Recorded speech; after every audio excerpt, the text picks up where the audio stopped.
Good afternoon, friends. We have an exciting topic today, an exciting speaker. The topic, as you know, is everything about digital transformation as part of our own CFI Coaching and Leadership Festival. And we are really glad to have Mr. Sarjit Jha, who is Chief Business Transformation and Digital Solutions Officer at Tata Steel, based out of Jamshedpur. He leads the Tata Steel's Digital Transformation Initiative. And more than that, also I'm extremely glad to note that he is also belongs to our community of CFI coaches. So welcome, Sarjit. We are extremely glad to have you with us. Thanks a lot. Thank you, FT, and good afternoon to everyone. Thanks for having me. I'll introduce some basic things and then hand over to the expert really to talk about his journey and the transformation. Morning में आए थे. मैं morning में दोपहर पे आया था, सूरत से आया था. Okay. As coaches, no, we all want to be closer to our customers, understand our ecosystems, understand the culture of the organization, and then only we can be effective coaches. This is the journey we started as CFI to understand our customers in the past. We have had many events trying to understand different industries and different cultures and what's happening in the world. This context, I'm sure we all come across this mysterious terminology called digital.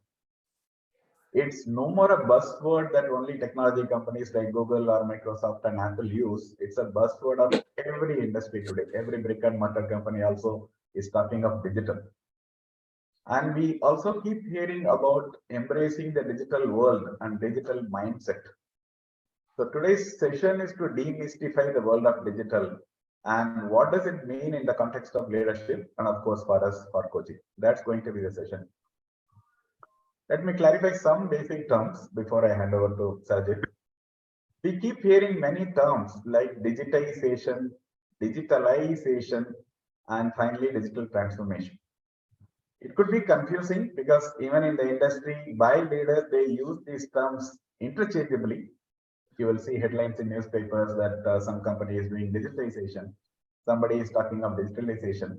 Let me clarify at least the definition. What is the difference between these three?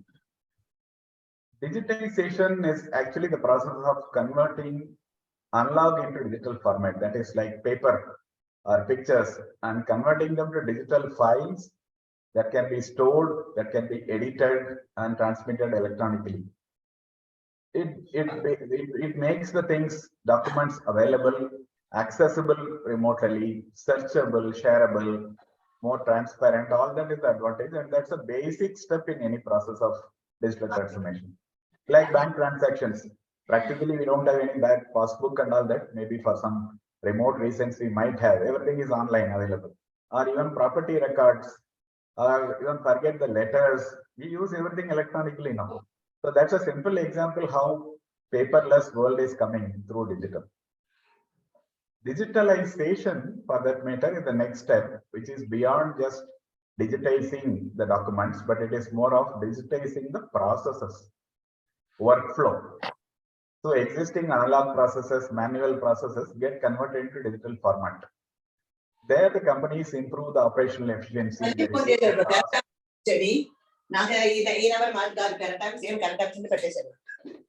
You please mute. Sorry. They reduce the overheads. Data becomes much more clear. Inventory is visible to management. Lot more improvements happen with digital processes. Simple example is like even a property registration, at least in Karnataka, in Bangalore, they have made it like everything is digital process online, including your identity verification through Aadhaar system to getting your final document. It's all digitized automated processes.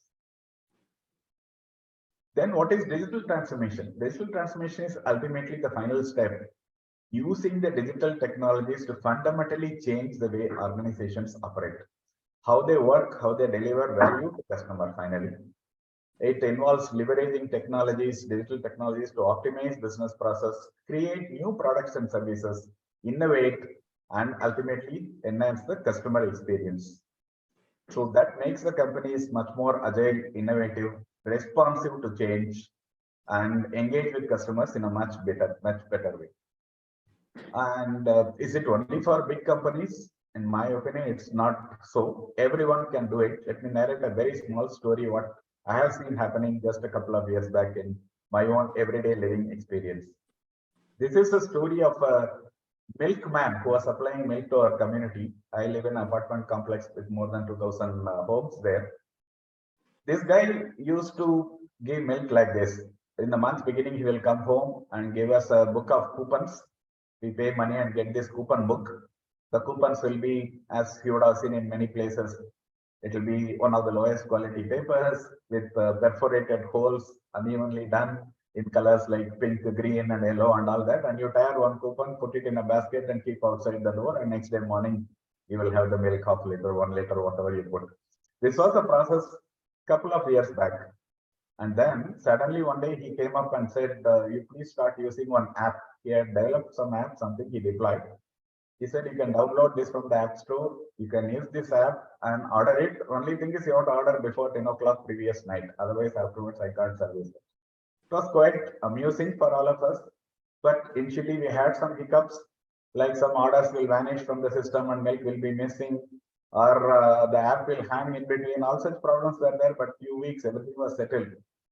But what he has done was an amazing transformation, what we realized when I talked to him. First of all, no more paperwork in both ordering and collecting money. Everything was digital payment, digital orders. What about the business results? This is where I was amazed to learn from him. He said his margin had improved by 10%. When I asked him, how did that happen? He said he knows by previous day 10 o'clock what is the order, how much he has to buy milk and keep it. Otherwise, he didn't know, even though by experience he would have done something. There was so much wastage happening because it's a perishable goods without refrigeration. He said, you know precisely how much milk is required. This is a simple example how the efficiency can be improved.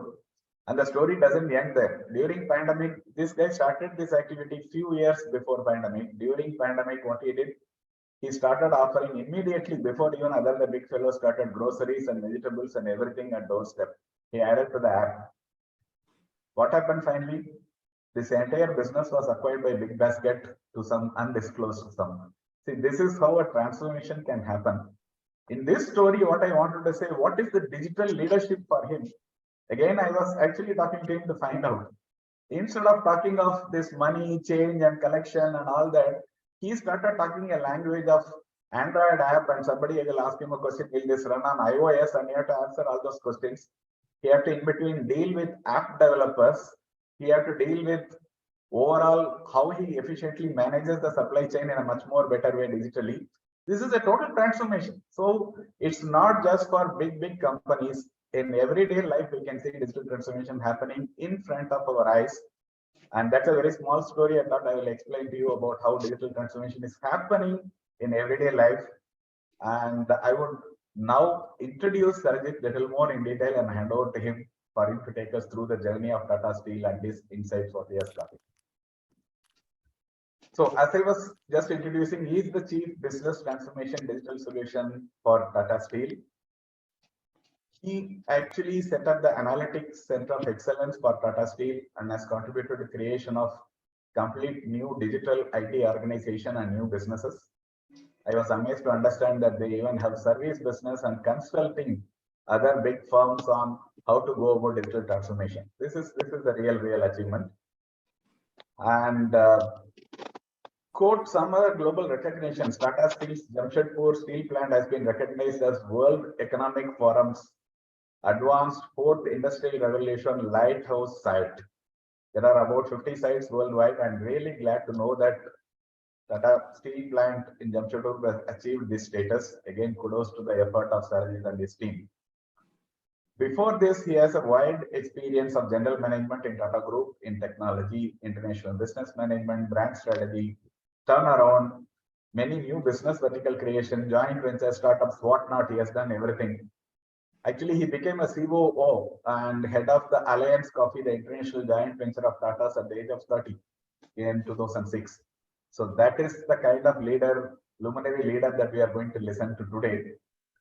And as COO and interim MD of Tata Business Services, he actually was associated with supporting the Passport Seva Kendra and other, which we know very well how good that they have transformed again our experience of these essential services in our country. more than all these things, I think he's a great achiever, great career and reached heights. I was really impressed with a totally different aspect when I was reading about him. It's an experience shared by a reporter who had interviewed him some time back. This reporter went into his office in Hyderabad and found that on his behind his table on the board there was a A4 size sheet paper on the wall with a bold headline: Surjit's Development Self-Development Plan. And that stated that carve out family time, do not make destructive comments. This is what the reporter observed. We talk of sharing as coaches development goals to make it sustainable, share with other people, make it accountable and all. But imagine a leader publishing it openly in his office for everyone to see. I think that I see is as a true leadership of the digital age. With that amazing feeling, I welcome Sarjeet. Once again, we are extremely glad to have you, Sarjeet. And please share your thoughts about digital transformation. And after he finishes, we'll have an interactive session with him with your questions. Hand over to Sarjeet. Thanks a lot. Thank you, Sri. Thank you, everyone. It's a pleasure to. It's very heartening to see that so many people have turned up on a Saturday afternoon. Frankly, as I told my wife today, I wouldn't turn up on a Saturday afternoon to listen to me speak. So my wife said, make that two of us. So on that note, I must say that all of you are extremely brave and kind-hearted individuals, and hopefully at the end of this, if you do find something useful, then that would be very hard. So let me first make some statements of what we have realized. And I remembered, Ganesh told me in third or the fourth class of coaching that you have a very consultative mindset, that you try to aggregate like a consultant and said these set of behaviors and people can be segmented like this. This statement can be made about them. Whereas coaching is about feelings, is about emotions, is getting under the layers under the layers, the story behind the story.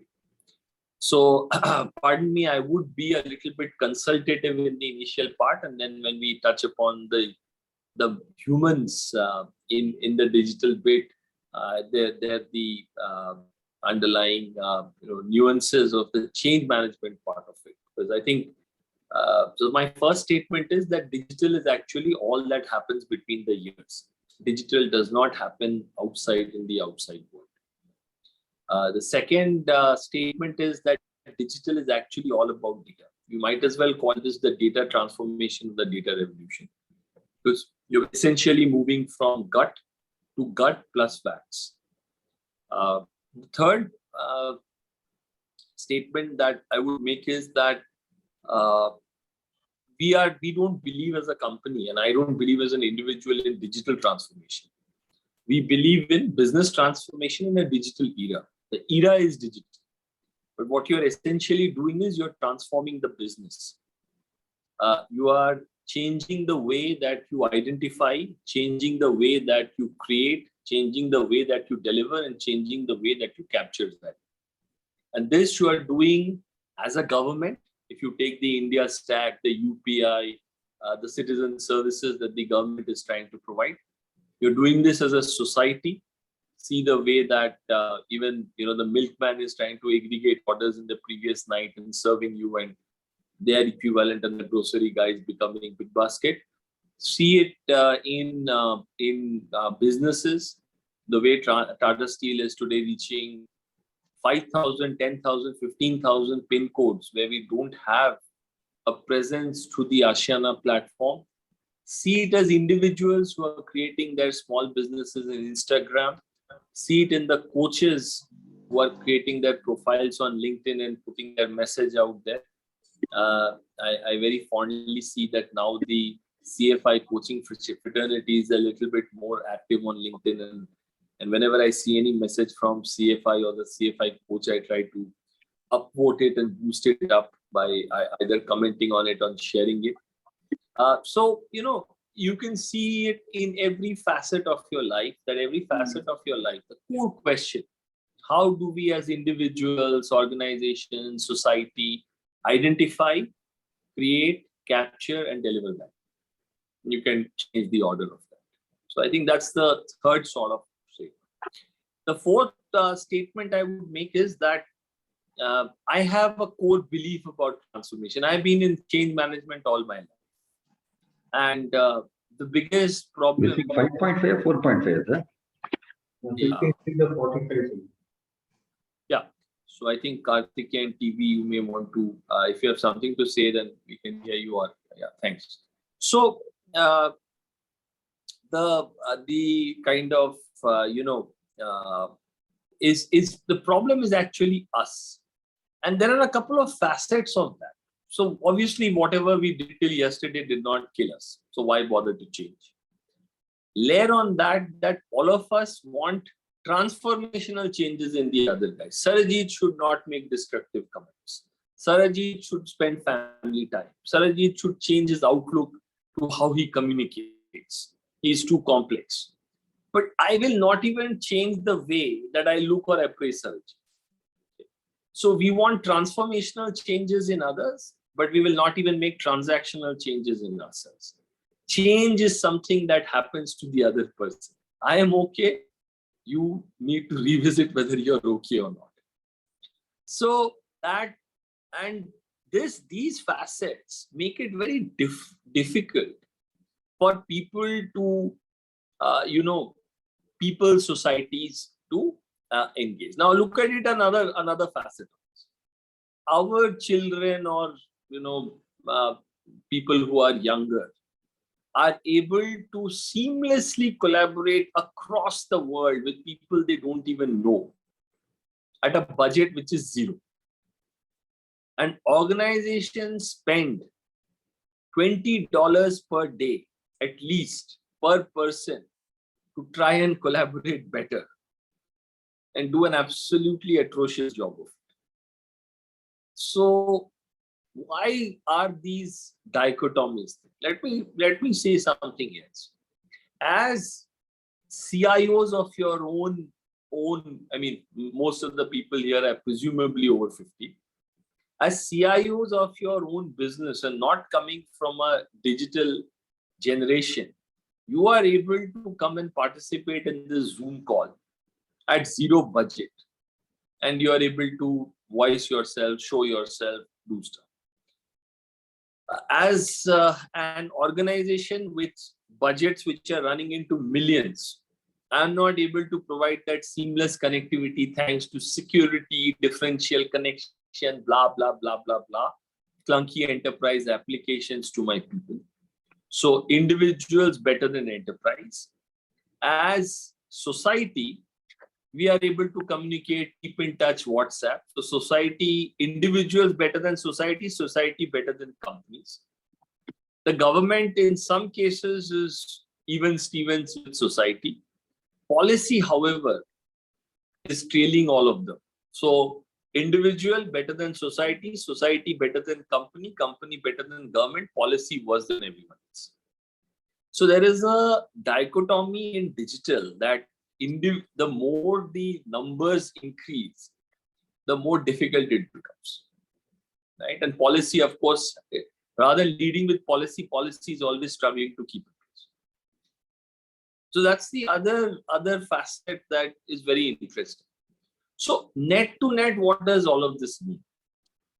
All of this means that any individual, society, government which is looking at changing the way it identifies, creates, captures, and delivers value, and is willing to taste its own medicine and make those changes, are going to be more relevant, going to be more resilient, and going to be more responsive than one that does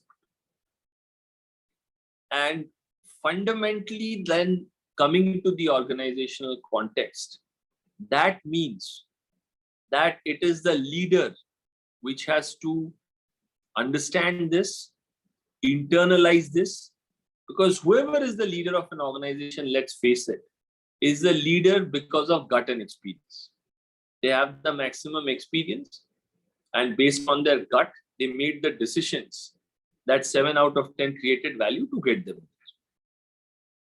And I don't want to get into that debate about meritocracy versus relationship versus context. Let's face it that anybody who's leading a large organization is a first among equals at least, and use whatever means to get to that position. And they have a job to do, and it's lonely at the top. So unless and until that particular leader says that this company, I want to change the way this company identifies, creates, captures, and delivers value, nothing is going to happen. You can have 1,000 Sarajijas giving 500 lectures and writing 300 white papers and doing 600 pilots. Nothing is going to change. So digital or any transformation has to start at the top and requires leadership. The second thing is that, which we were discussing with Shri yesterday, is that Tata Steel transforms itself. Sarojit Jha can't transform Tata Steel.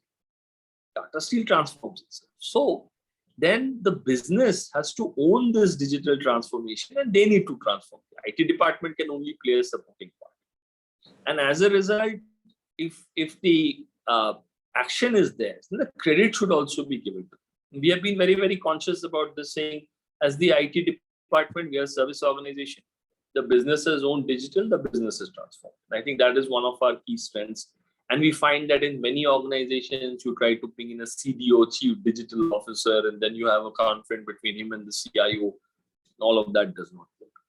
So I'll tell you our journey, but I'm first distilling out the elements of our journey, which we are now pretty conscious should work in any situation, at an individual, society, government, club,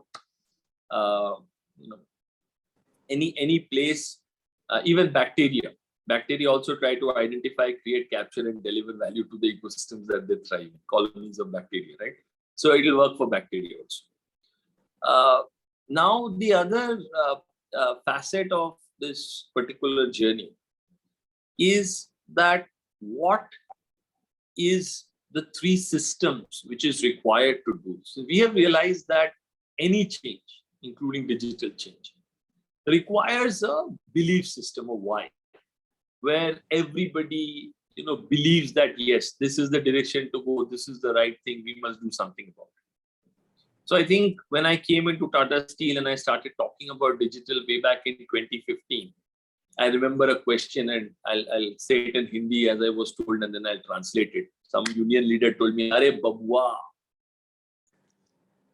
Facebook ka Tata Steel se ka lena dena hai?" So, young chap, what does Facebook have to do with Tata Steel? Which means that Facebook is a frivolous activity. You are a youngster who has lost his bearings, and Tata Steel is a very serious business. Right? Now,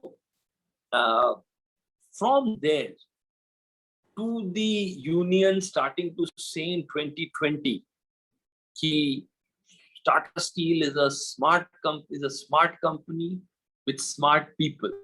You, the CEO of Tata Steel, why are you not giving smartphones to the workers? Right?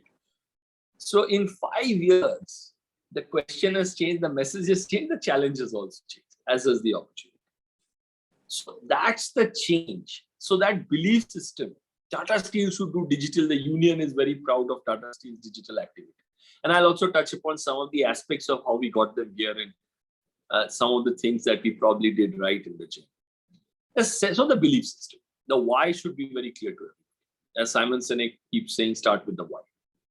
The next part is you have the why, but you need a how. You need a capability system.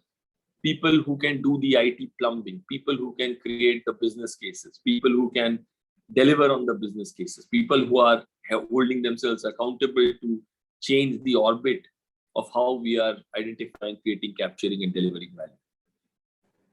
And the last part is, even if you have a capability system and a belief system, you will need a business system, because you need to capture and demonstrate the value. I come across a lot of companies which says, we are doing digital, we are getting some benefits, we are having learning, we are making some mistakes, but we are not able to show the value of what we are doing.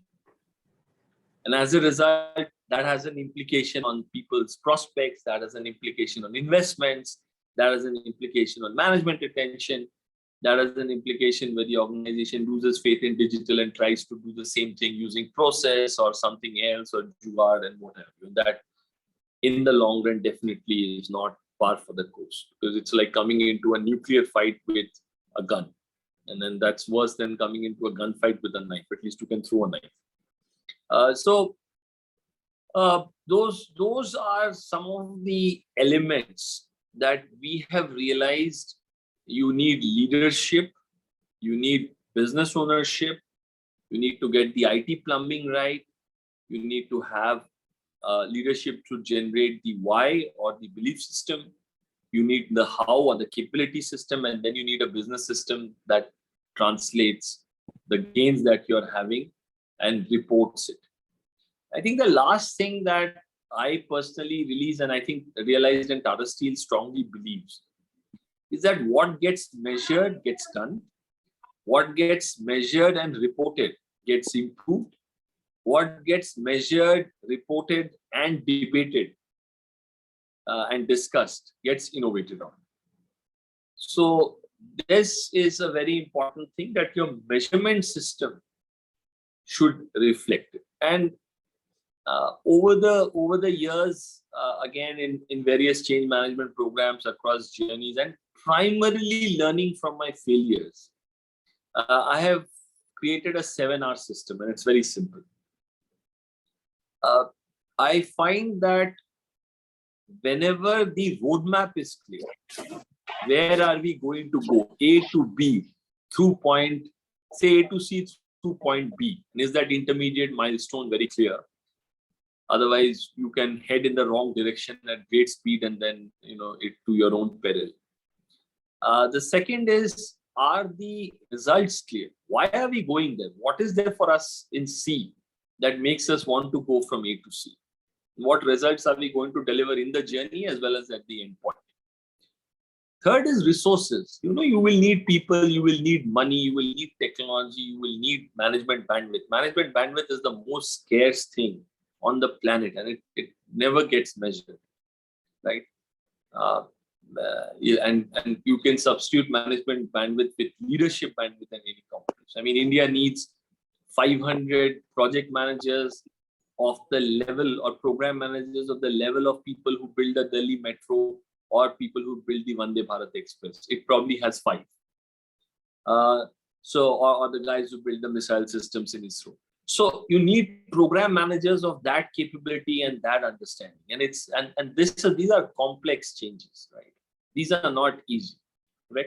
So you have that other thing, which is you need the resources. Then you need what is a races matrix. Who is responsible, who is accountable, who is consulted, who is informed, and who is to support. People should know what they need to bring in, what they can lean on, and why are they in the room if they're there at all. And if anybody is not in the races, he should not be in the room. He should be doing something else. There is some other room where he's really needed. Then there has to be a review. I often go into meetings and I realize that a review is happening. Nobody knows the view. It's a reason it's called a review for a reason. So I'm assuming, so the first 4 things, the resources, the results, the roadmap, and the races matrix gives the view. Then you need to have a very strong review, because everybody has, as Tyson said, that everybody has a plan till they get punched in the face. Then human beings work either for greed or fear. I mean, any theory that tells me to the contrary, I have some healthy skepticism. And that does not need to be in a very it can be in very positive connotations, right? I have greed to be seen as really an altruist in my own eyes, is greed. And I have fear for my family and my nation, and I want to protect this, is also fear. So it does not need to be in any normative sense. It can be in a very positive sense, but people ultimately, you can largely reduce everything to greed and fear. So the RNR, the reward and recognition mechanism, needs to be very clear. What's in it for them?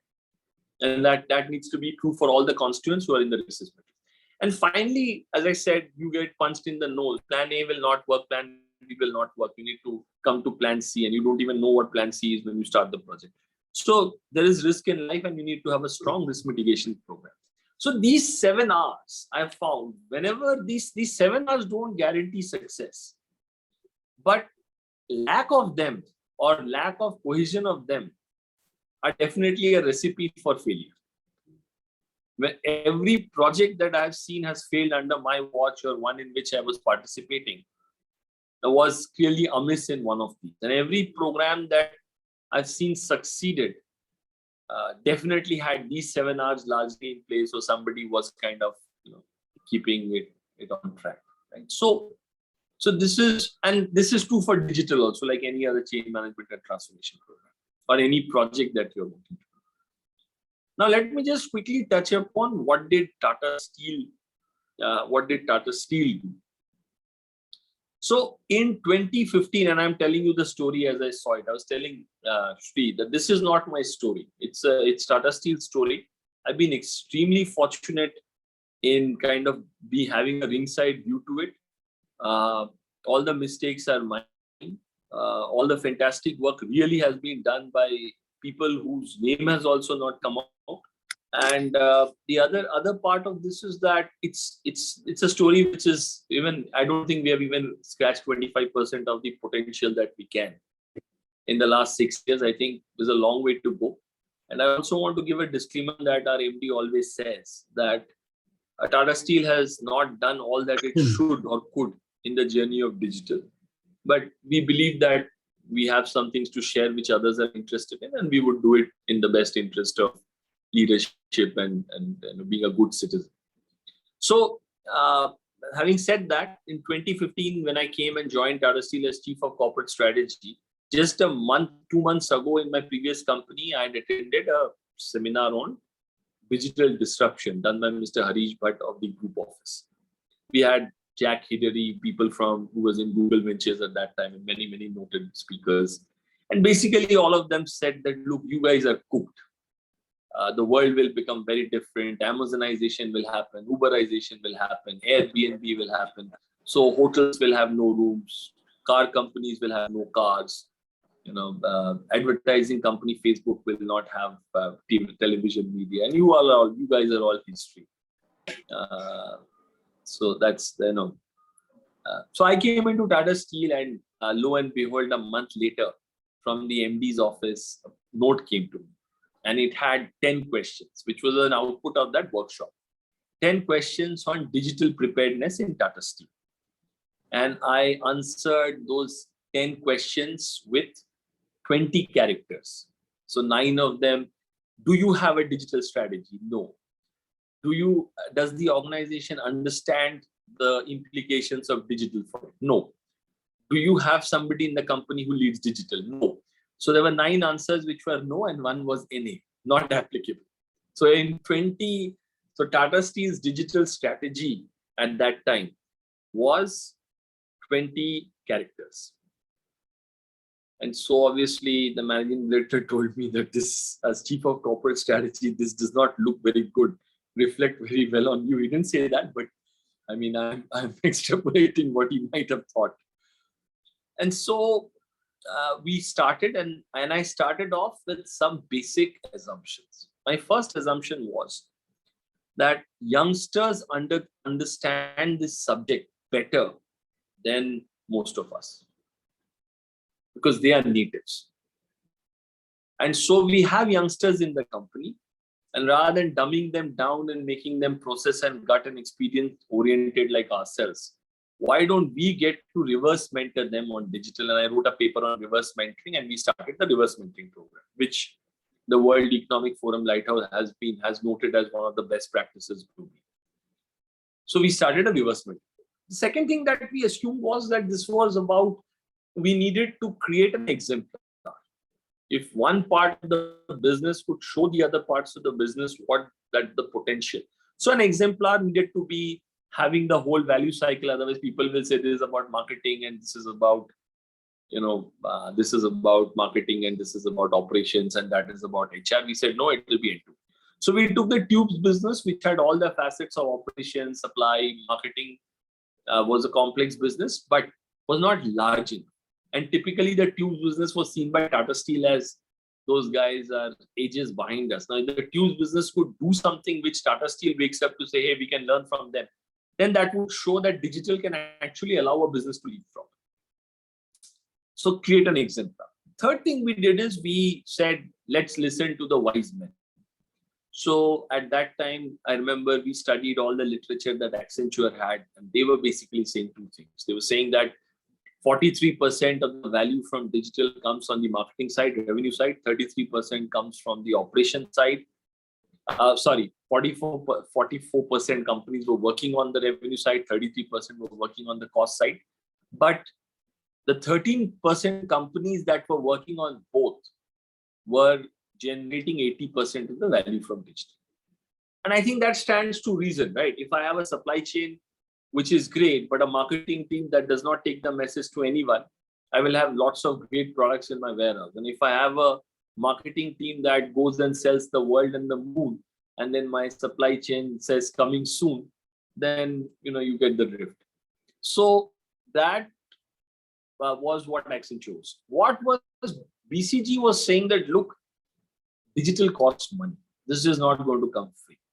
So unless and until you are investing 5% of your costs and putting 10% of your entire operating team into digital, you will not be able to move to that.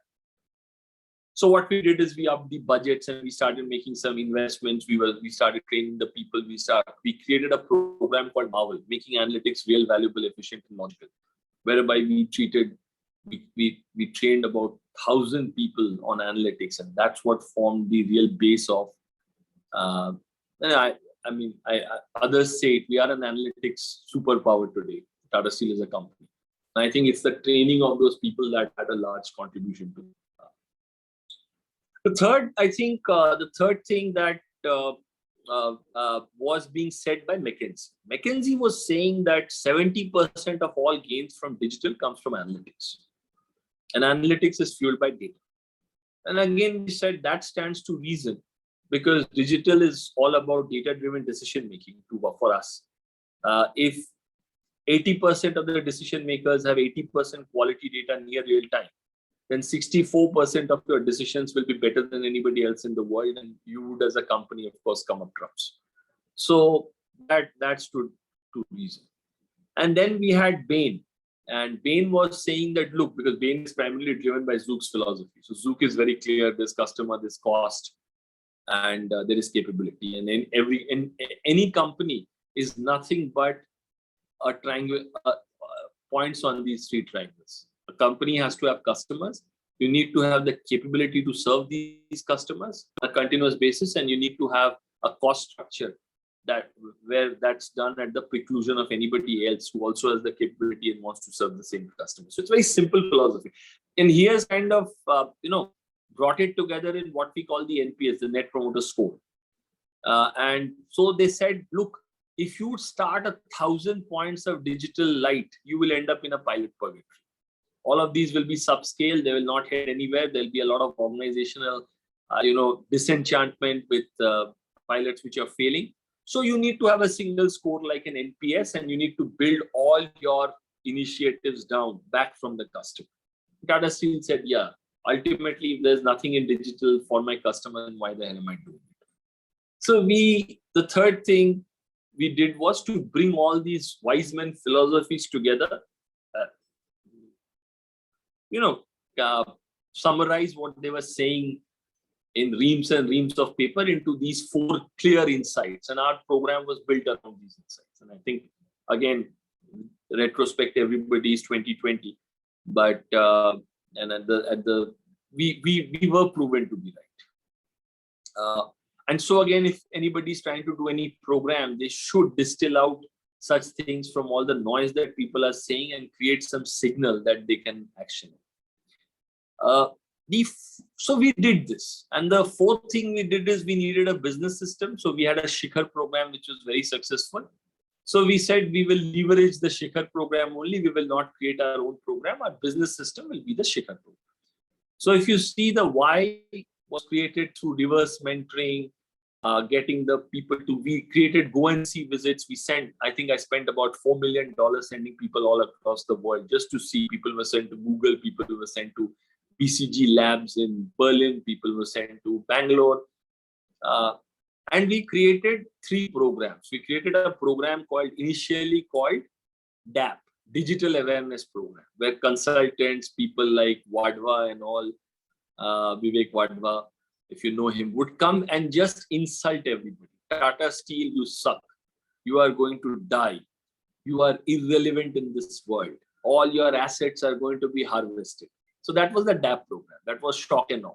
Half a day, full day of jam-packed insult. My only mandate was to the consultants and whoever was coming was, these people should be shaken to the core. They should feel, why was I born? They should feel they have wasted their lives. They should feel that they have no future unless they adopt this. From that, we went to the DIP program, Digital Immersion Program. This was a 2-day program where these people who have been softened but suitably chastised, adequately scared, want to now come out of fear or greed, largely fear, to now say, I want to learn more. I want to understand what does it mean for the blast furnace. I want to understand what does it mean for the sinter plant. I want to understand what it means for marketing and sales. And so we created domain-driven DIP program. Then we went to a program which I used to love called DEEP, Digital Enthusiast Exploration Program. Those among these guys who still stayed the course and now said, I'm going to bat in the front foot. And I'm going to really make a difference. I'm going to show this idiot Sarajit Jha that I have more greed and I'm going to be more digital than he ever was or could be. Really, and these guys then went with their reverse mentors together for a 5-day, 10-day immersion to Bangalore. And those programs were really well curated and crafted. So this created the belief system, right? The capability system came from programs like Marvel, where we created some 5 different profiles. If you want to do an analytical program, we realized that you needed 5 profiles. You needed first what is called a business translator, a guy who takes a business problem and converts it into an analytical problem. Then you need a data scientist, a guy who takes the analytical problem and says, this is the data I need and this is how we're going to solve it. Then you need a data engineer, a guy who goes and gets you all the data from all the different and variegated systems across the organization to deliver.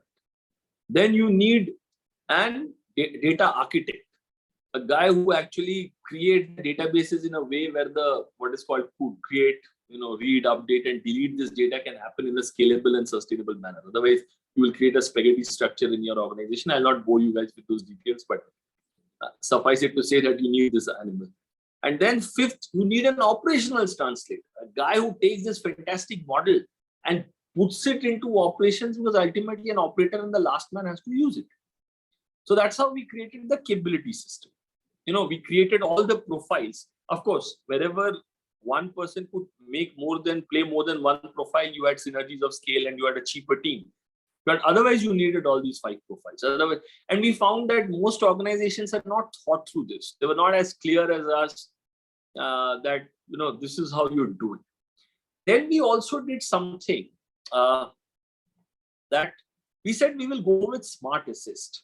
And we created a method by which all this team could take the model to the shop floor in the fastest possible way and time. And that we did by, what we call our patented way or IP way of warm, cold, warm, hot trials. So what we did was we created a model and we took it to the operator. And we said, you keep operating. Just see what the model is saying and if it's useful or not. That was a cold trial. And we also showed that, if you have taken these decisions, if you had this model, you would have been 5% more efficient. But, we are not saying anything more. You can then, if then the people were wanting, they went to a warm trial, which is that the model was running online next to them and they could decide to take the model's decision or not. And from there, if the comfort was there, we went to hot trials, which is the model was running the operation. The human operator could override it. And that allowed us to make sure that the union or anybody else was a part of the program. So the program happened with them and the program did not happen on them. Most change fails, in my view, because program happens on the people. So I'm very fond of McKinsey, BCG, Bain, and Accenture. But over the years, in 20 years, 22 years working with them in different avatars, I have come to the conclusion that McKinsey is like McDonald's. They have already decided that you need burgers and they are going to flip it for you. And they are very clear that the moment you have hired them, you were a part of the problem. Because if not, then why does the problem exist? You were a part of the solution, you would have solved it anyway. BCG are really bar chart and graphs. They will come with better bars, better charts, and better graphs than anyone else, trying to convince you and everybody else that their solution is the solution in the world. Bain Consultant is completely pain consultant driven by Zook's philosophy. There is going to be no gain without the pain. And unless you with your soul sign on to that pain, nothing is going to change in the world. Accenture is, of course, accent on the future. Only thing is I've never seen that future. So there is accent on some future that they know, which nobody else does. But, you know, it's a technology driven. But having said that, I mean, that part of the commercial was facetious, but you get the drift, right? Do you understand the constituents and where they are coming from in a situation? And then are you able to distill from them what is required and then communicate and step it down to the operator in a way that his life becomes better? So that's the net to net, thing that really brought us. And of course, as I said, the Shikhar program, we have delivered about $1 billion of value to Tata Steel through the digital transformation program. We have a 9x return. By the way, I joke sometimes that if I could invest every dollar we invest in digital gives us 9x at the end of the year. So no PE gets that kind of return. So I wish I could invest my PF also into the digital program of Tata Steel only. Then I would become a billionaire.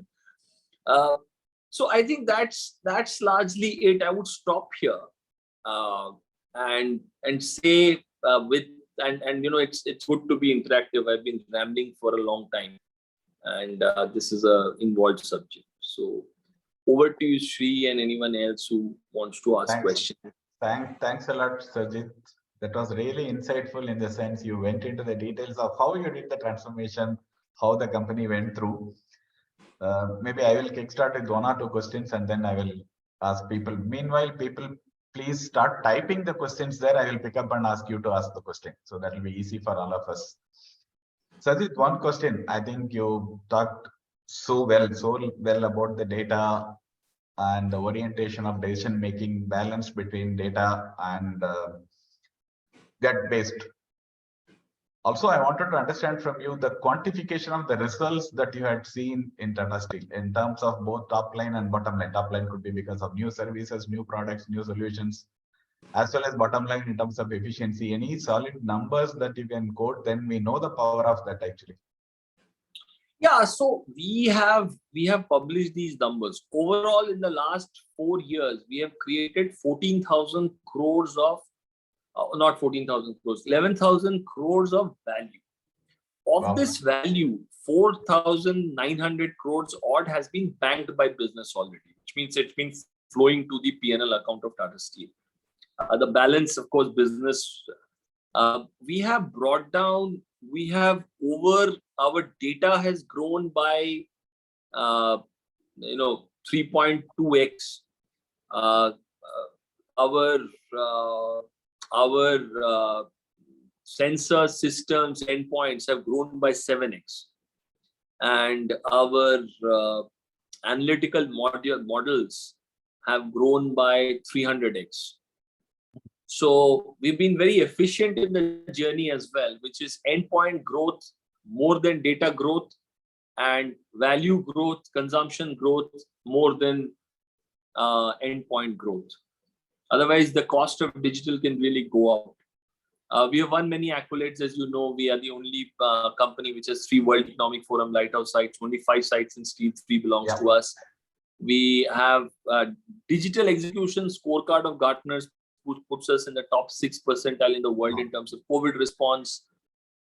We have now become a jury member of the World Economic Forum. So I can go on, but largely cycle time reduction, cost reduction, and EBITDA to the bottom line, which has been reported and measured in our integrated report. Excellent, excellent, Sajid. I want to ask a question about the leadership transformation in this context. You know, the entire first industrial revolution introduced the concepts of leadership. I think all the books have been written around that time and still relevant, sometimes used. Talk of the leader as a person who knows everything, who guides the people, who gives the orders to today's digital world where everybody has to be humble to learn things because the technology is changing so fast. Could you elaborate about the leadership qualities that have transformed in Tata Steel in the journey, what you have seen? So I would say that, as I am very fond of saying, that the first thing about digital is curiosity. So now we are saying that we don't believe in digital transformation anymore. We never believed in digital transformation. We said it was always business transformation in digital era. Now we are saying it's business transformation in an AI era. The era has now changed. So generative AI coming in, where AI is beginning to generate stuff. AI can generate images, AI can generate text, AI can generate lots of things. So we are not anywhere close to artificial general intelligence, but we are coming into a broader concept of AI. And AI is basically 3 things. AI is more data, better data, richer data, more real-time data. AI is better algorithms. And AI is a lot of computing power which is available to crunch those algorithms on that data. So AI is basically these 3 things. So that's that part. So it's about the transformation in the, it's about the AI transformation. So for that, you need curiosity. Today, let me give you an example, and this was an example that blew me away.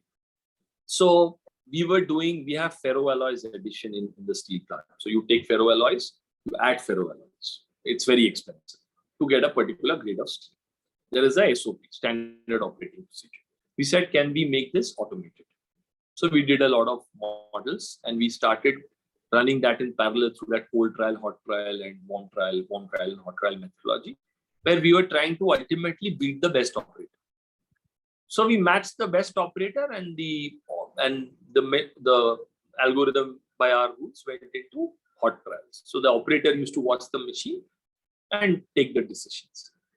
We soon figured out that the best operator was not the best operator because he was going to parrot a machine. If the best operators quickly figured out a very simple game. If the machine is saying add less than the SOP, listen to the machine, you will not lose your job. He must have seen something. If the machine is saying add more to the SOP, why the hell would I do that? I will just use the SOP because again, I'll not lose my job, and that is what for years I've been doing. So the poor machine was beaten by the best operator every single time. His best ideas were stolen and his not so intelligent ideas was taken out by the operator in seconds. But Tata Steel's overall performance became better than the best operator. Excellent. So fundamental is machine and humans, human and machine will always be beaten by the human with the machine, always. So make the better assistant, make the better co-pilot. And that you can only do with curiosity.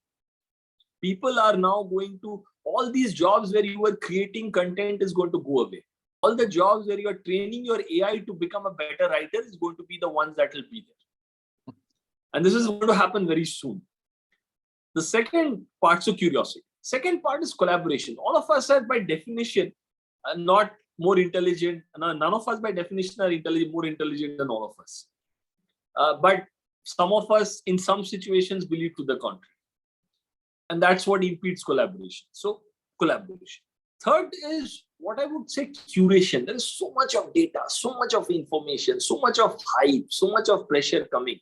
Unless you can curate what's important and what is urgent at any point of time, you will get, You will die under what I call the data exhaust, the information exhaust, which is fuming stuff. Some of it's toxic, some of it requiring detox. And so these, I think, the power to curiosity to ask the right questions, collaboration to make sure that you get all the inputs and you can do more than you could have done, and the ability to curate is going to be the three things that leaders should have. Besides, of course, passion, energy, purpose, Sure. values. Those are eternal and they Always. don't change. Thanks a lot, Sajid. That was insightful. I'll pick some questions from the audience and make you ask. Anita, go ahead and ask. You had an interesting question about why. Please unmute yourself. Yeah. Thank you. Firstly, this is absolutely mind-blowing because it's extremely rich and yet very practical. So my question is, how was the why? Because to me, the beliefs, as you said, are the first stumbling block. How was the why? What was the process you used to get a common why ground up? Or did you just have the why and so, seed it into the ground? I'm talking of, at the plant level. No, so the why was, okay, I think I'll give you an example, which probably it's a personal example, but keep it to yours. Anyway, you can share it because I've shared it publicly. So in the second year of transition, when we formed DVAC, Digital Value Acceleration Team, because I said I can't do both these roles. Strategy is a role in itself for a company of this nature, and digital is itself a role. We took out a CDO, Chief Digital Officer, pro forma. Nobody applied for the job. We could not find any candidate that we liked. So I was told that since you can write the JD, why don't you, take up this role? And additionally, I said, I can do only one of the two roles. You decide you want me as Chief of Corporate Strategy. I'm happy to run with Digital Value Acceleration Team. He said, you run with DVAT. So I ran with DVAT. 9 to 12 months into DVAT, it was getting very frustrated. Things were slow. Nothing was happening. People were cribbing. So I went to the then President Anand Sen. I said that, this is not moving. People are not really buying into this. So he told me something, and I'll never forget that. He said, Sarajit, I'll tell you this only once. This is a difficult topic, and that's why we have brought somebody like you onto the subject. Having said that, please remember, people in Tata Steel are good. If people in Tata Steel are not doing what you want them to do, it means that either they are not convinced, or they don't have the line of sight, or they don't know the tools. And if they had any of these three things, we wouldn't be having this discussion. And it's your job to provide them 1, 2, and 3. And if you can't, then we'll have a separate conversation. So I think from that time onwards, I have always operated with this notion that people in Tata Steel are good, and I have never been proven to the contrary. They want to do the right things as long as they see the line of sight or they know the tool. You have to understand whether what's the problem. Is it that he does not have the line of sight, or is it that he does not have the right tool? And then provide the same tool. That's wonderful. Thank you. Thank you so much. Next, Raghu, could you go ahead with your question on sanity? That's an interesting one, please.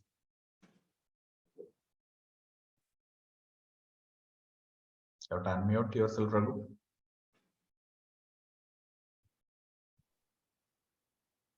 So you can ask it, Shri. Raghu, you have to unmute yourself. You're muted. Are you able to hear me? Yeah. Yeah, I think I was muted. Sorry. Thank you, Sarajit, for those powerful insights. So I would start off with a comment. I think 3 RRRs got an Oscar, and 7 Rs seem to have got global recognition. So it's a world of Rs now. Rs are ruling the world. Right.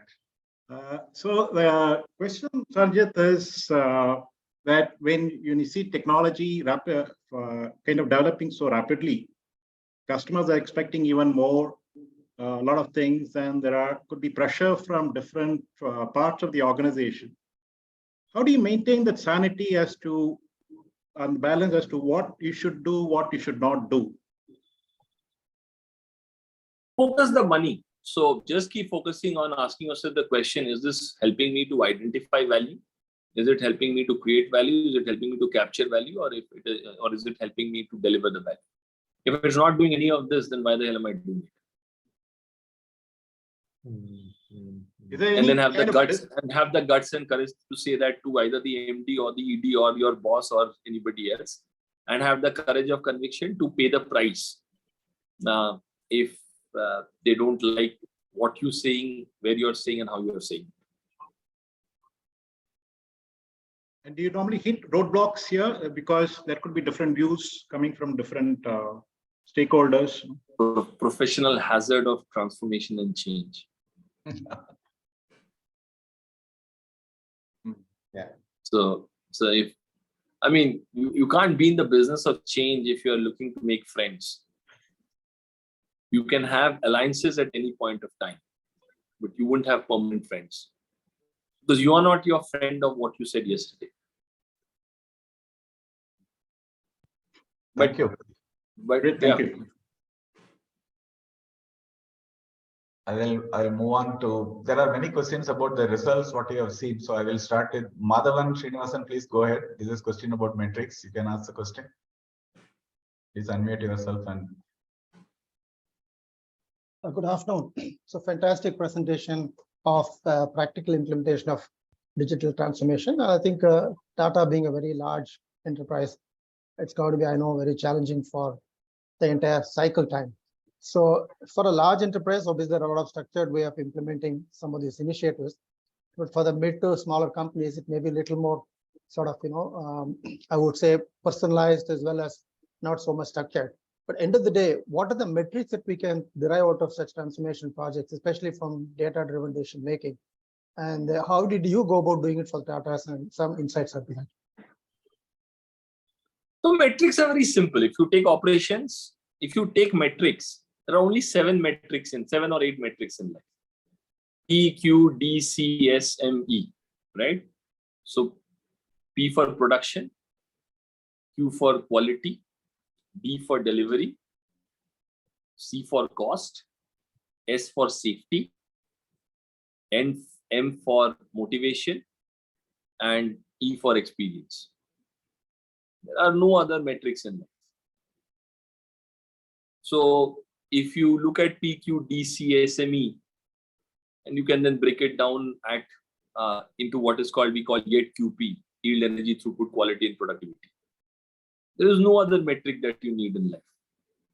If your production volumes are good, you will learn on the cumulative curve. If your quality is good, you will have, and consistent, you will have customers. If you are able to deliver things on time, OTIF, on time in full, you will be able to have, your customers will be satisfied that not only you are delivering them the quantities that they wanted or the service that they wanted in the quality that you have agreed upon. If your costs are in control, then that will translate into a bottom line for you. If your employees are not safe, then of course there is no value or point in having an enterprise. We of course in steel are not able to guarantee that, and that's a red line in our otherwise blue journey. People should be motivated, because then only they will give you your discretionary effort. And finally, while doing all of that, you need to provide stakeholders with experience. Otherwise, we stay in an experience economy.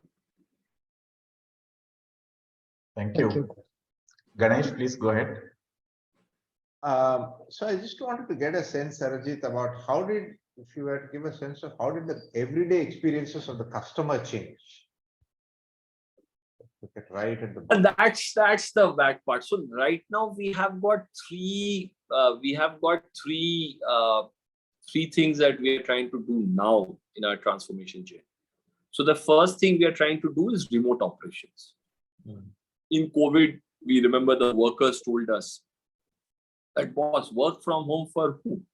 In the darkest days and the most trying times, I had to come here and produce steel, and I had to come here and produce oxygen, which I could not give to my steel and ship it to everyone in India.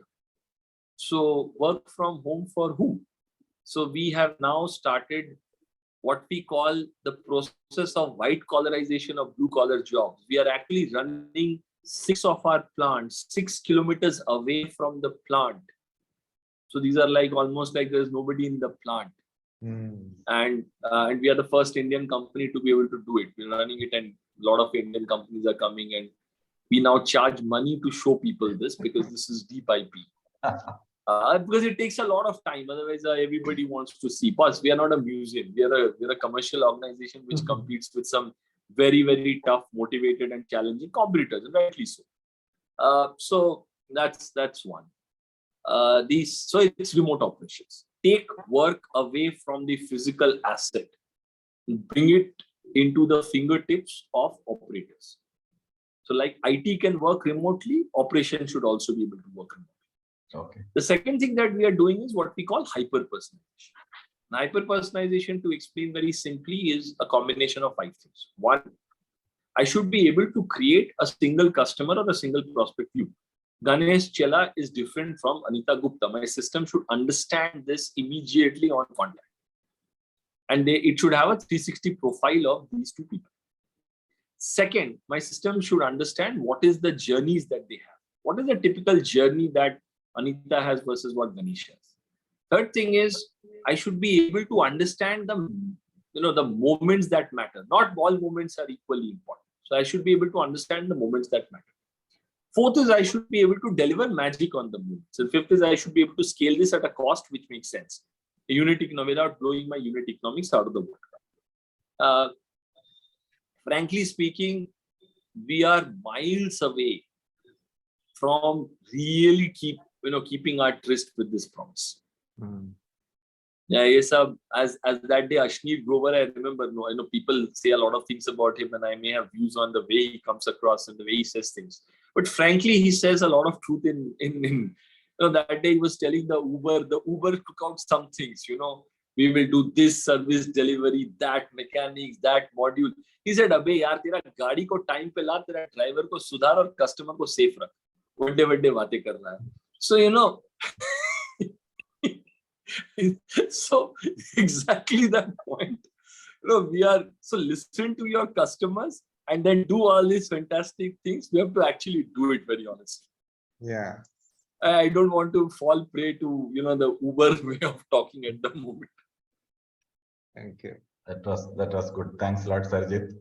I think next one can be Venkatraman. You can go ahead. Your first portion, customer related, is already answered. You can ask the question on management, hierarchy, democratization. Please go ahead. Yeah, thanks, Ajit, for a wonderful talk.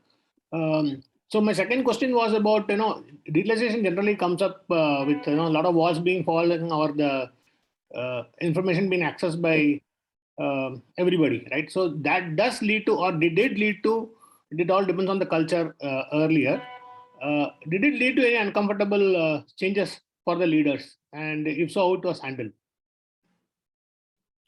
See, I think Tata Steel that way is blessed.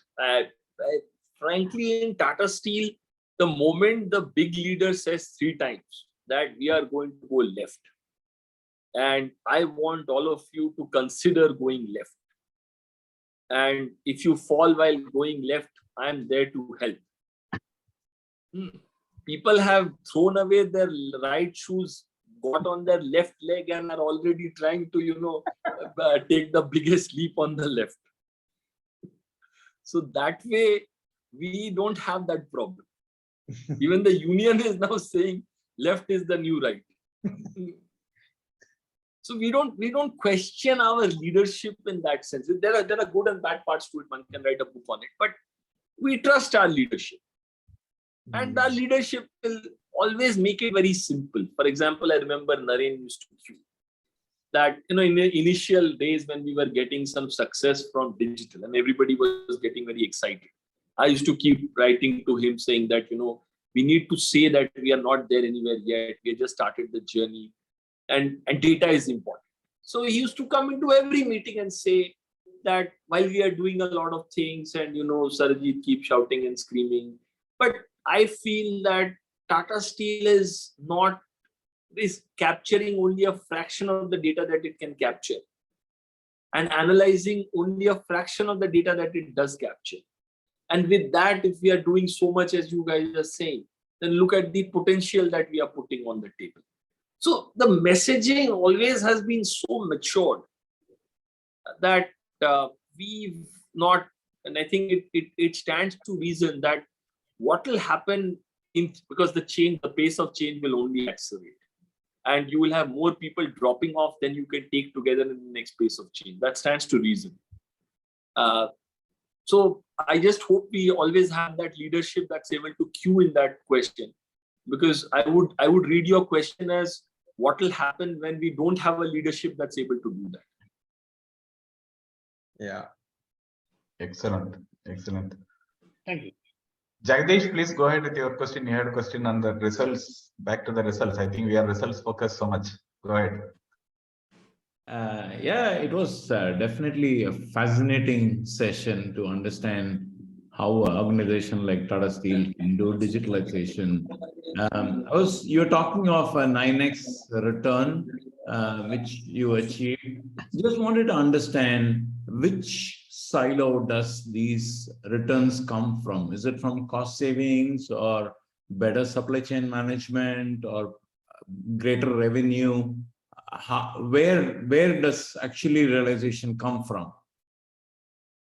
So out of the 4,500 crores, 1,500 crores has come from operations, which is yield, energy, throughput, quality, productivity in the factory. 1,100 crore has come from supply chain, which is better routing, optimization, serving the right customers. 700 odd crores has come from procurement, which is buying the right thing at the right time and from the right person with the right contracting. 400 odd crores has come from marketing and sales, which is selling the right product to the right customer at the right price point. Yeah, those would be the rough numbers. Super. Fantastic. Thank you. Thank you. Sriram, go ahead. You had a question about the HR side. Yeah, Sarojit, great hearing you. I mean, just a context a little bit so that my question is understood. I was a techie and then I went into HR, and so I was all motivated to kind of digitalize HR, right? So while digitalizing business and operations was a bit easy, that we brought in platforms, like you said, there was a digital officer. We brought in platforms, and we switched to those platforms. But when I tried to bring digitalization for certain soft topics, I'll just give you an example. For example, attrition, right? 1 year we spent making PPTs on attrition because the attrition was going high, and every corner there was a meeting explaining why attrition, how to retain, and all that. So I thought that was a great thing to build a model or something like that, and I took an analyst and personally got involved and built a model outside in and inside out and rolled it out. It was spoken about very well, LinkedIn and all that. But even today, I find that that rolling out part, you said go cold, then warm, then go. That part is not happening in a soft topic like this. Even today, people don't use that model. Even though the model we trained it to a reasonable extent, and it's about 75% correct, which is very good in such a model. Again, I'm painful to see people don't refer to that and, hey Sriram, can you give me that data? Can you give me this data when everything is available and they're really not using it? And these are all leaders of this company.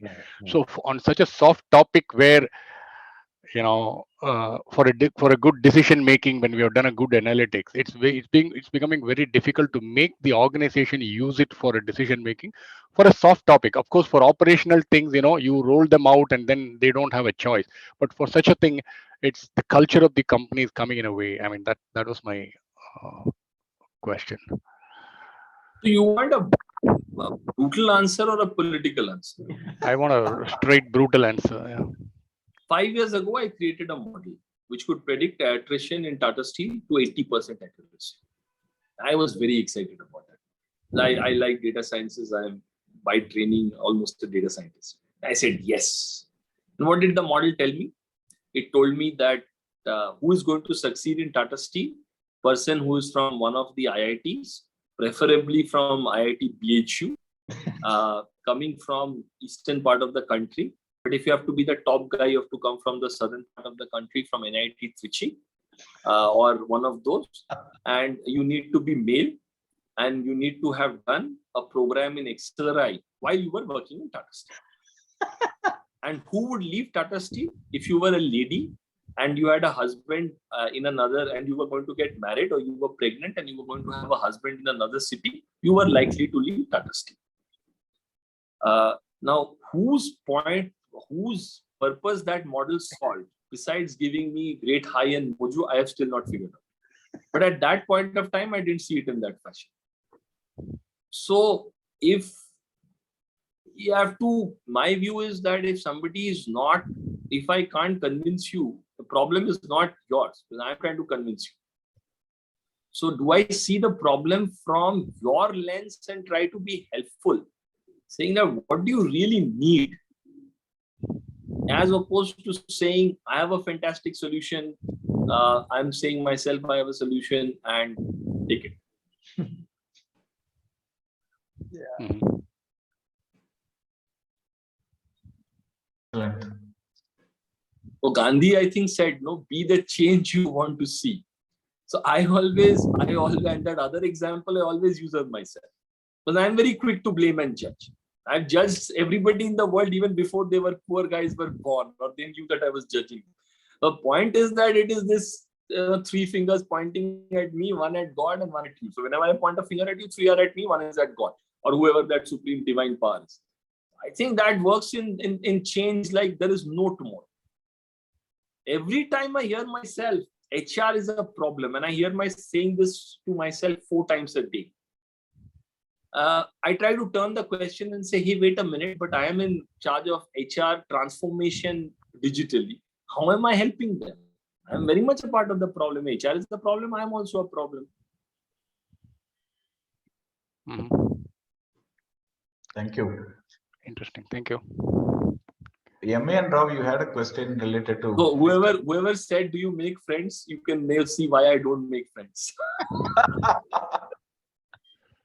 Yeah. MA and Rao, please, you had a question related to. Yeah, I think that was a wonderful presentation. I think so nicely elucidated the entire digital transformation. I loved the 3 programs that you talked about, DEEP and DIP and DAB. I was wondering, actually, these days in all the leadership competencies, we start asking for digital mindset is a very important thing. And we also start wanting to measure it and improve it in various leaders of different views and varieties of it. I mean, I know you did talk about it at different points, but if you have to succinctly talk about digital mindset, if it has to be enhanced in the leadership level, what are the kind of behavioral indicators we look for and we can measure and improve upon it? I just thought I'll pick your mind on that. I said that. I think I said curiosity, which is your life is a function of the questions you ask. So are you asking the right questions? Do you ask questions or do you give answers? Second is collaboration. Are you really reaching out? And I measure collaboration as DHL, delivery, help, and leverage. What are you delivering? What are you helping others with? And how are you leveraging others to do things? And ideally, it should be 50, 25, 25. 50% you should do, 50% you should help, 25% you should help others, and 25% you should leverage others to do something that you could not have done yourself. And then, is the question of curation. Are you able to differentiate between the urgent and the important and the hype, the friction from reality and facts? Internal values don't change. Passion, energy, purpose, determination, resilience. Those things are eternal.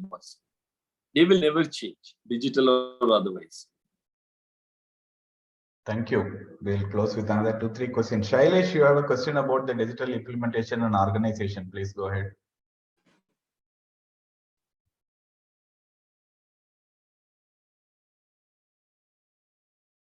Shailesh?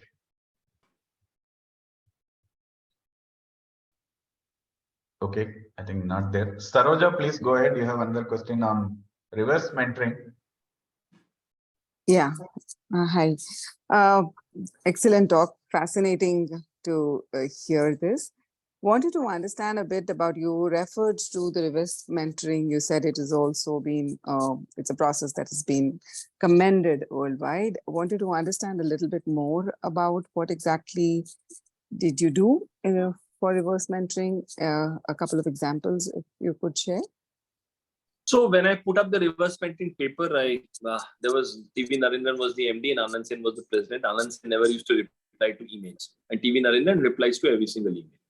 So I sent the mail to both of them, and Anand responded in 5 minutes. He said, show me a person who can engage me and add value to me. Okay. And then we will do all these things. So I went ahead, we selected the top 20 leaders in the company. The MD volunteered, the president volunteered, so everybody wanted to have a reverse mentor. So I had demand. I went and said, I need to create supply which creates value, which can speak, two intelligent people can have conversations. So I got all the other leaders in the company to be in panels. We wanted the process to be extremely democratic and fair, objective, and transparent. So we got Accenture to create a test. So all those reverse mentors gave tests on digital and topics related to digital. Then we had a screening round, GD, etc. And then we had. So what was the criteria for a reverse mentoring? Was it just age and exposure to digital? It was age, and it was about exposure to digital, understand. 32, yeah. Okay. And you had to be generally good and pass the test. Okay. Oh, okay. And then we paired the people. Sorry. Yeah. Sorry. Yeah, please. Yeah. Then we paired the people. We said that it is use it or lose it. If you're not having meetings, we'll rotate the reverse mentor out. We said anyway, we are going to rotate in every 6 months because it may happen that a pair was not good and then the senior will say this reverse mentor is bad. Whereas if a reverse mentor was bad everywhere he went, then the problem was with him. And if a senior had none of the reverse mentor relationship would work, then probably he needs to review themselves. So we created an MIS, used to circulate what was the conversation that was happening so that could be shared. So number of things that we did. Oh, lovely. So the reverse mentoring conversations had an agenda and they were topical and stuff like that. Yeah. And records were maintained and shared with everyone. And if something was happening, we also did not want that dangerous thing that happens in Tata Steel, which is whenever the senior leader sees a bright guy, they put him to work on some agenda. Yeah, so it was very clear that this was not intelligent hired help. This was a reverse mentor. And there is also a lot of hierarchy in Tata Steel that I've observed having worked with some of the clients. So clearly reverse mentors were able to overcome that and add value. So that's fantastic. Yeah, they were, and we selected them. We put them into pressure test where we checked for were these people trying to please the leader or were these people being true to the purpose that they had been selected for. And most of the, I must say, the first crop of reverse mentors really passed that test with flying colors. When we expanded the program, however, we came into more and more people who were then, not necessarily ticking off the high standards of those boxes. Yeah. Thank you. Thank you. Thanks a lot. Thanks a lot. Sarjit, one last question from me. A totally different topic. I read about that and heard you speaking about. It's about empowering women and diversity aspects, how digital transformation has helped them. Please, some insights about that from your experience in Tata Steel. So diversity and inclusion is obviously very close to my topic. And I really stand for all forms of diversity, whether it's LGBTQ, whether it's intellectual diversity, and I have been, I must say that all my team members will respectfully not agree, and probably that they are right. But I believe in this core philosophy that I disagree with you, but I shall defend unto death your right to disagree. And I think it's not so much about digital. Digital helps to create the metrics. Digital helps to measure. Digital helps to people to collaborate and keep these conversations alive. Digital helps us to train people. For example, we got 40 people, a batch of 40 people who were, bisexual and not bisexual. I'm using the wrong term anyway. So, anyways, you get that, and we created an entire shift with them. We have also had what digital allows us to also do is to state this to the world and take it to the different people and create inspiration and information which can help us to take this to a different level. All of us are in this together, sort of. Thank you. An inclusive conversation on inclusivity, which is not what we necessarily have today. Yeah. Thanks a lot, Sarjit. I think we are nearing the end. As being your person to talk to you, I was really thrilled with your authentic answers. You are understating many things, but I know the transformation, what you have done, the results speak for that, and the recognitions that Tata Steel has got at the world level speak for that. And I'm sure many of our coaches today who could join, we had almost 60 at one point in time, that they got a lot of insights about the customer environment and what is meant by digital. And really thank on behalf of CFI, I would ask Ganesh to say a few closing remarks and conclude this meeting. Ganesh, please. Thank you. Thanks. Firstly, Sri, thanks for many of you. You might know that Sri himself has done a lot of digital transformation at Bosch, and he's a great enthusiastic, and his current consulting practice also involves that. Therefore, we could see the quality of deliberation he was able to have with Sarajit. Sarajit, as a CFI coach, we were delighted to listen to you and what you had to say. Speak from your heart, which you always do, and that was fantastic. And the whole provocation for this was to really not so much get into the mechanics of the doing of digital transformation, but really what it takes for leaders to drive this. And therefore, for us as coaches, what will it take for us to firstly be empathetic to the leaders who are driving this? Know what does it take for them to do it? What are the things they are struggling with? And as MVN said, if one of the requirements is a digital mindset, to even understand what the hell does that mean, you know? And even as we are talking, you said it's not digital, it is AI, maybe it is deep tech, and so many other things are going to happen, which will require all of those elements of curiosity and collaboration and curation and all that you spoke about, I think, which is fantastic. So really big thanks to you for being here. CFI community is always curious, and they always turn up when there is something valuable, and we could see that this afternoon, Saturday afternoon, 3 o'clock is not a great time, but you were available at that time, and therefore that was fantastic. Thanks everybody. Really, really big hand to you, Sarajit. Big hand to you for this. Sri, big hand for curating this whole thing and putting this together, and for all of you to have turned up. Fantastic. Thank you. Thank you. Thank you, everybody, for listening in, and thank you, Ganesh and Sri. Thank you so much. And have a good Thank you. call today. Yes, not tomorrow. I hope I win and I'm not put into relationship.